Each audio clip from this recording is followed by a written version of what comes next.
Assalamualaikum warahmatullahi wabarakatuh. Perkenalkan, nama saya Sabrina Tasya Sholia dari kelas 10-2. Di sini saya akan membahas biografi salah satu pahlawan nasional Indonesia yang bernama Muhammad Yamin. Muhammad Yamin lahir pada tanggal 24 Agustus 1903 di Sawalunto, Sumatera Barat.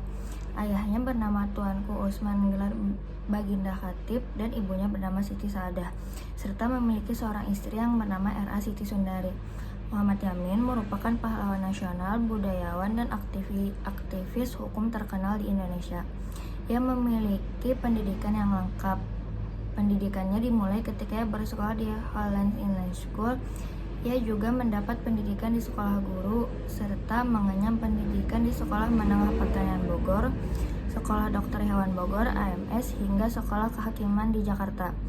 Yamin termasuk salah satu pakar hukum dan juga merupakan penyair terkemuka angkatan Pujangga Baru. Ia banyak menulis buku sejarah dan sastra yang cukup dikenal, yaitu Gajah Mada, Sejarah Peperangan Diponegoro, Tan Malaka, Tanah Air, Indonesia Tumpah Darah, Ken Arok dan Ken Dede, serta Revolusi Amerika.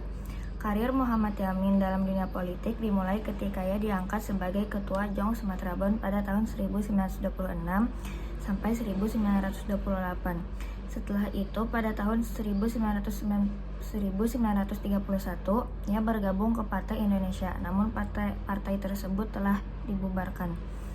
Karir politiknya berlanjut ketika beliau mendirikan Partai Gerakan Rakyat Indonesia bersama Adam Malik, Willy Po, dan Amir Syarifuddin. Sebagai sastrawan, gaya puisi suami dari Siti Sundari ini dikenal dengan gaya berpantun yang banyak menggunakan akhiran kata berirama. Tak hanya itu, ia pun disebut-sebut sebagai orang pertama yang menggunakan bentuk soneta pada tahun 1921,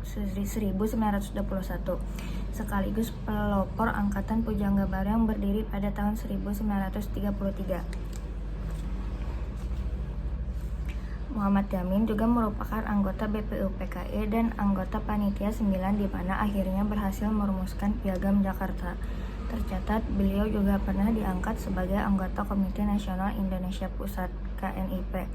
Setelah Indonesia merdeka, Yamin banyak duduk di jabatan-jabatan penting di negara. Di antaranya adalah 1. Menjadi anggota DPR, 2. Menjadi Menteri Kehakiman, 3. Menteri Pengajaran, Pendidikan dan Kebudayaan, 4. Menteri Urusan Sosial dan Budaya, 5. Ketua Dewan Perancang Nasional, 6. Ketua Dewan Pengawas IKBN Antara. Muhammad Yamin meninggal pada tanggal 17 Oktober ketika menjabat sebagai Menteri Peperangan. Ia wafat di Jakarta dan dimakamkan di Desa Talawi, Kabupaten Sawalunto, Sumatera Barat. Sekian pembahasan saya tentang biografi salah satu pahlawan nasional Indonesia yang bernama Muhammad Yamin. Mohon maaf apabila ada kesalahan perkataan yang disengaja maupun tidak disengaja. Assalamualaikum warahmatullahi wabarakatuh. Dadah.